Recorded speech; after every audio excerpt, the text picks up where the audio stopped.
Hi, I'm Jason Schultz. Thanksgiving is a time when we focus on family, community, and food. So we wanted to share some stories from our current season of America's Heartland that touch on all of these. Let's start with farmers doing their part to help feed the hungry.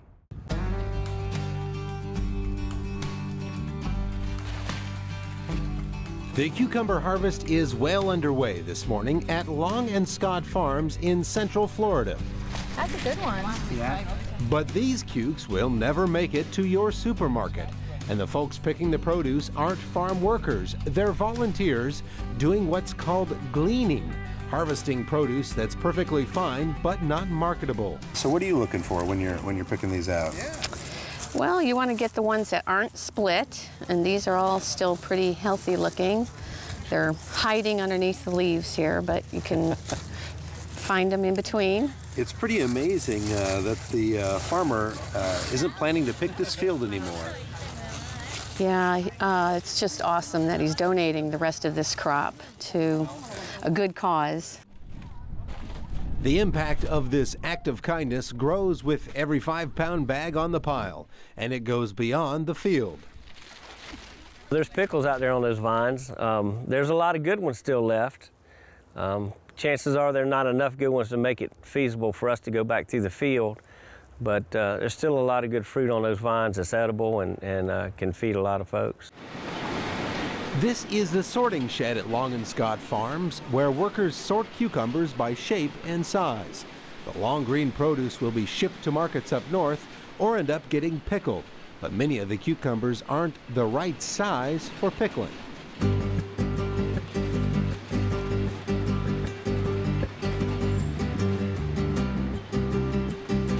Those cucumbers, thousands of them, will end up in these big boxes, a donation worth tens of thousands of dollars made by Hank Scott to Florida food banks.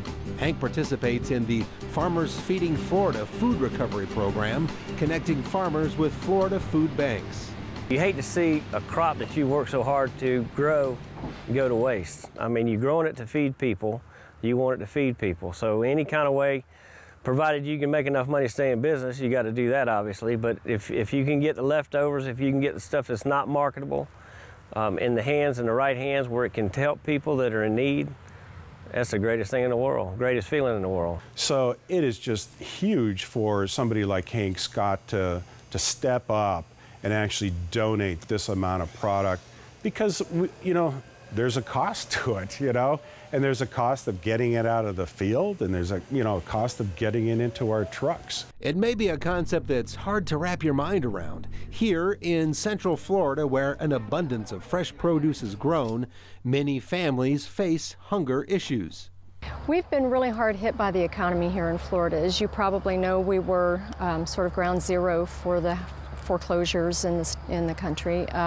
Florida is ranked 8th in the nation in food hardship. At the same time that many of Hank's neighbors are having trouble buying food, amazingly, much of the crop that he grows actually could end up rotting in the field.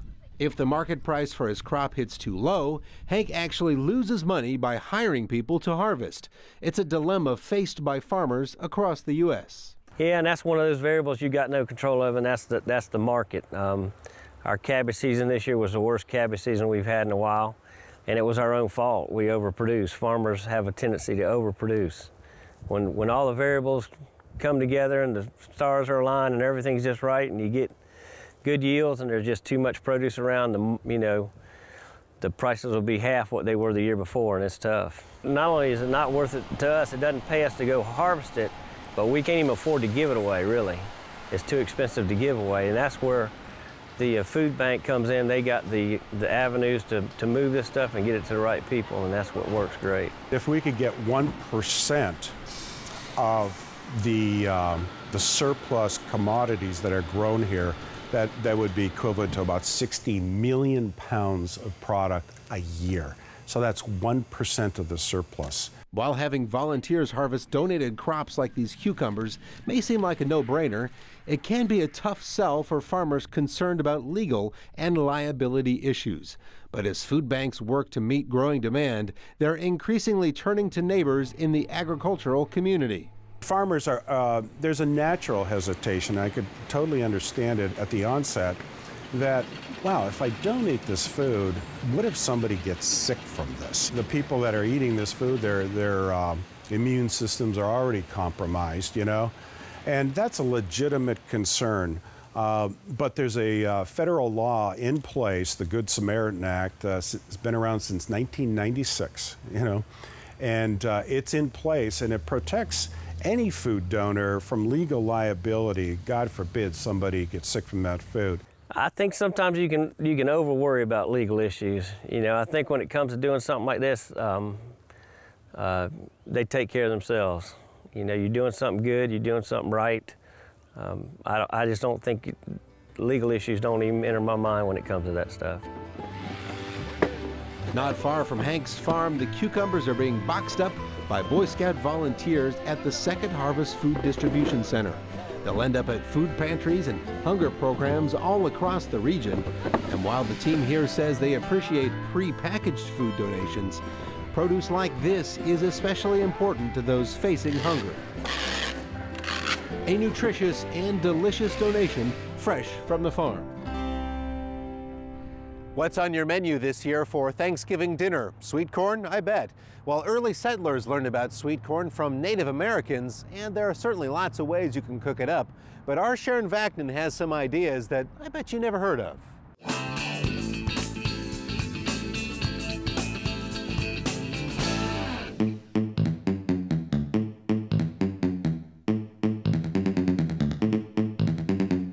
There are over 200 varieties of sweet corn, but most people only think about it as white or yellow corn.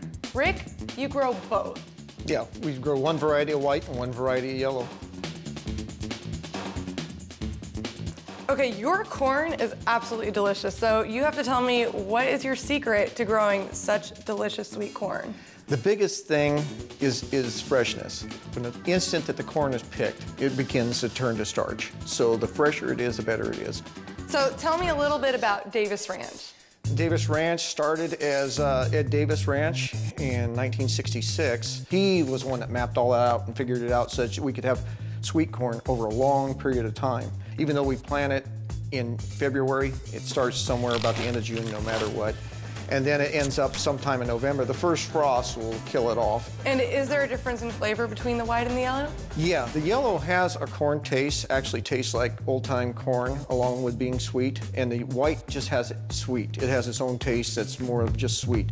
Well, this corn is so good right off the cob, but I do have a couple of dishes that highlight this delicious sweet corn flavor. I'm making a mango and sweet corn salad plus zucchini and sweet corn fritters. What are you making? I'm gonna boil a sweet corn. I'm gonna show you how to do it where you don't kill it. Wow, all right, nice and pure, I like it. Okay, so let's get started. First, we are going to want to chop up our butter lettuce. Why don't you slice up this mango, throw it right into our salad bowl. And now I'm going to dice up this red bell pepper. We are going to get to our star ingredient now, your beautiful sweet corn that you picked today. Now, all I'm going to do in order to preserve the flavor is grill it up a little bit. And we're gonna add a little bit of olive oil. Oh, look at that, see? That's the brown color we want. Just sprinkle that cayenne pepper. All right, well, these guys cool, let's make our dressing. A little white balsamic vinegar. All right, you cut that lemon in half and squeeze the juice out of half of it. I'm gonna add Dijon mustard. Of course, salt. Last but not least, we need to do our olive oil. You whisk while I pour. The next thing we need to do is take the kernels off the cob. I've got some herbs to chop. So I have basil and mint. Why don't you go ahead and toss this salad and I'll drizzle in some of that dressing.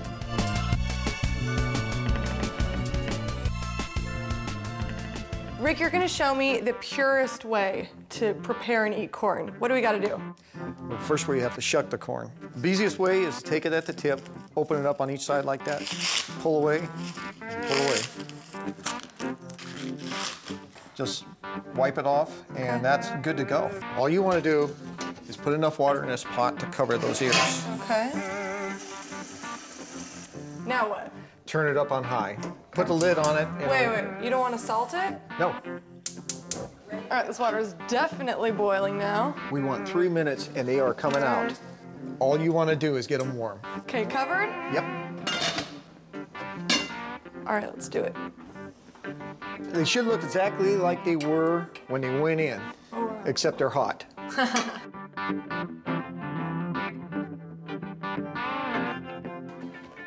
I'm gonna use your sweet corn in zucchini and sweet corn fritters with a little twist. I'll show you what that is, but first, we're going to add 3/4 of a cup of corn flour and 1/4 cup of all-purpose flour in this bowl. Then we're going to add a 1/4 teaspoon of baking powder, garlic powder, and salt. Mix these up a little bit. 1/2 cup of milk, and I'm going to scramble 1 egg. You can get started grating this zucchini. This is my secret weapon. A cup of pepper jack cheese. I'm going to slice up some green onion. And if you can also get started getting the kernels off that corn. What is that? It's a kernel removing tool that I brought. It kind of pulls itself off the cob just about right. Okay. Yeah, that looks good. And now we're just gonna mix this all together. So I think we're ready to fry these up. Okay. Since we're frying, I'm gonna put an apron on. Do you want one too? No, I'm fine. So I would say it's about 2 to 3 minutes on each side. That dark golden brown color is exactly what you want. Do you want to give it a try? No, I don't have the apron on. Oh, this is gonna look good. Perfect.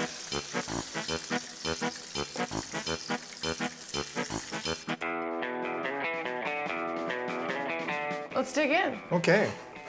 Oh, these fritters are so fresh and crispy. I like that. It's good. Yeah, can you taste the slight cheesiness in there? I want to try some of this salad.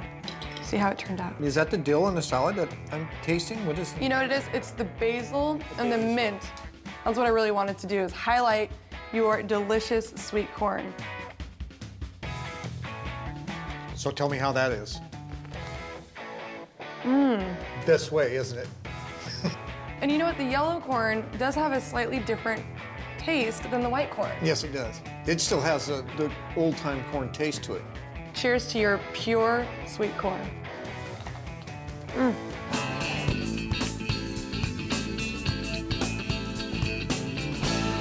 How about cranberry sauce? That might be on the menu too, right? Let's have one more food story for you. We'll head to Massachusetts, where cranberries are being harvested to start their journey to your table. We landed with the Mayflower in 1620, and the surname Walker came in 1635, and my mother's family landed in 1632. That's hundreds of years of a tradition. Annie Walker is the owner of Annie's Crannies Cranberry Farm on Massachusetts Cape Cod. It's a unique farming operation dating back before the American Revolution. With the exception of 36 years, this land has only been worked by the Nabscusset Indian tribe, the Hall family, and the Walker family. A number of native varieties of cranberries grow in the wetland bogs of Massachusetts. The state has some 14,000 acres devoted to the bright red fruit. What I grow is called Howes, H-O-W-E-S. The Howesberry was cross-pollinated and cultivated on Scargo Lake here in Dennis in 1847. So when it came time for me to renovate the bog, I chose to plant Howesberries because it's native to here. Cranberry production here is so rooted in antiquity that even crop yields are measured differently. No bushels here. Think instead of barrels, like those found on old sailing ships. A barrel is approximately 100 pounds. I think the average for Howes is about 120 barrels an acre. And on my best year, I've grown over 450 barrels to the acre of Howes. There are two methods of harvesting cranberries, wet pick and dry pick. The wet-picked cranberries represent about 95% of all the cranberries grown in Massachusetts. They're ultimately going to be used in juice, sauce, sweetened dried cranberries, those sort of products. And it's a 3-day process. The first day they flood the bog, then they drive out with harvest machines, and they literally knock the cranberries off the vines. They float to the surface because they have air pockets inside of them. And then the third part of it, they corral the fruit and pump it off of the bog into the trucks.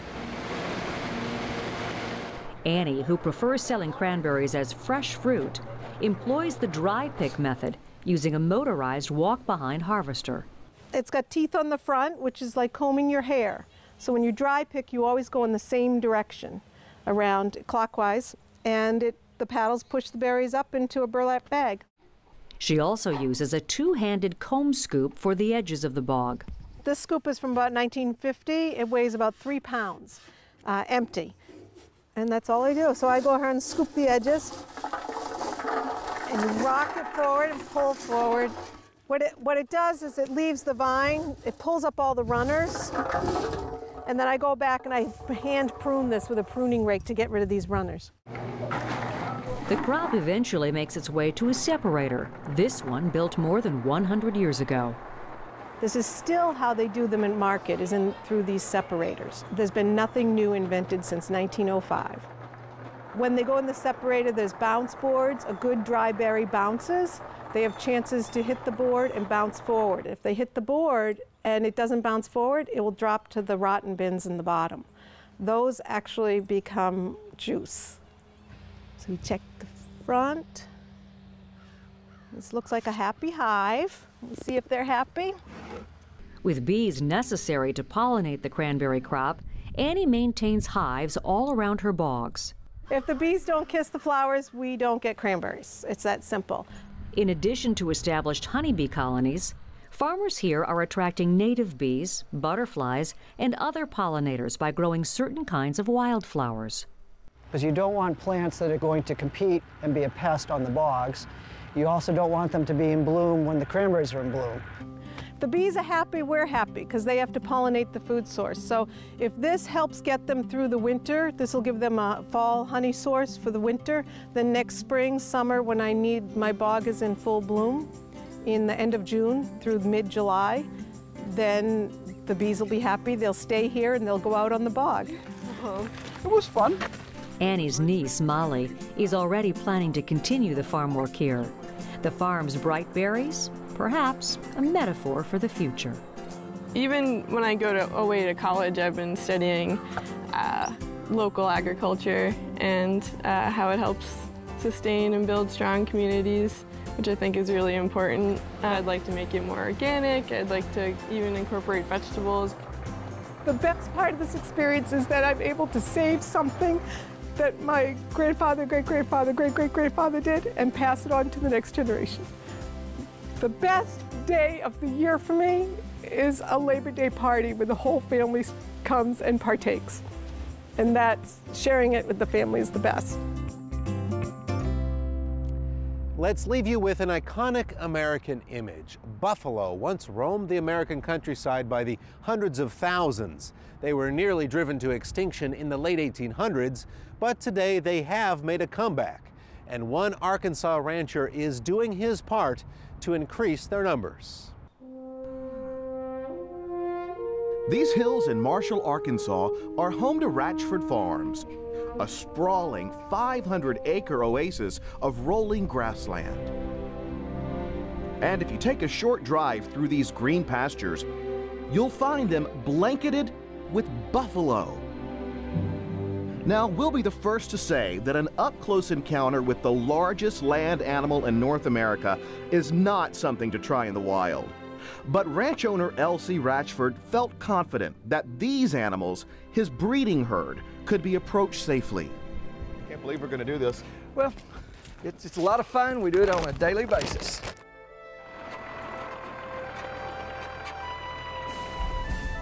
Right through the gate, the buffalo come running. Look at that. How fast can they run? They can outrun a horse. They can go 35 to 40 miles an hour.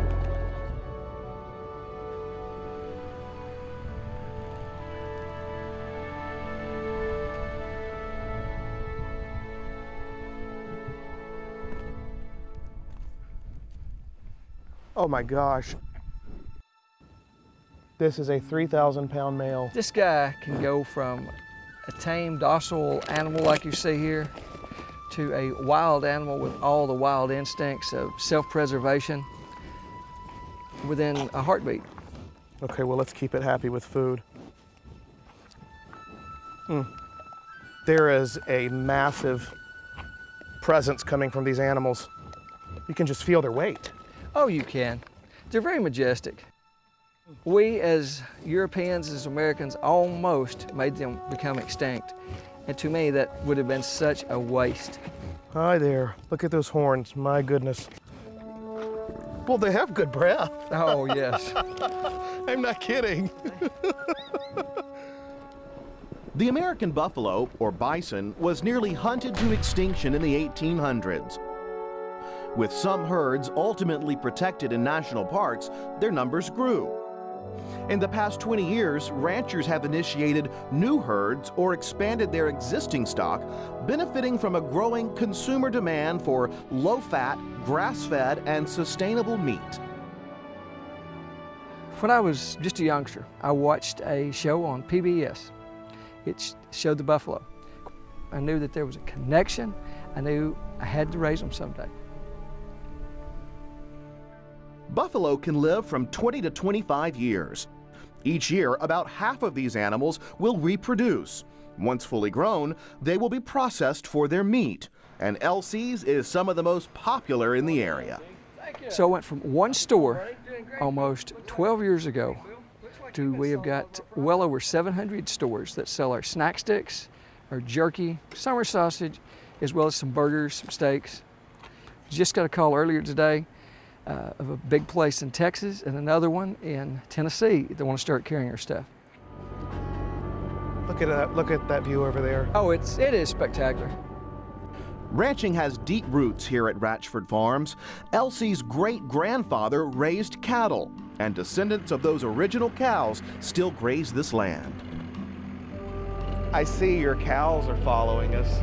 Oh yes, that's, we use very passive means in dealing with our cattle, no different than dealing with the buffalo. Elsie still raises about 100 cows, but adding buffalo to his farm changed his life forever. I think that they embody the United States. I think that they embody what we stand for as a country. They're very majestic, they're hardy, they're survivors. LC has one more place he wants you to see. He says it is his favorite view on earth, the bottom of the valley where his parents once plowed this land with mules. What does it mean to you to have this? It means everything. I consider myself so lucky. The ability to come out here to enjoy these things. I consider myself very rich, not necessarily monetarily, but in just the way of life. Some people, I think, have a certain illusion that wealth is money, power. To me, it's just my 500 acres, my herd of buffalo, my family, to be living here in Arkansas. And I wouldn't trade it for anything.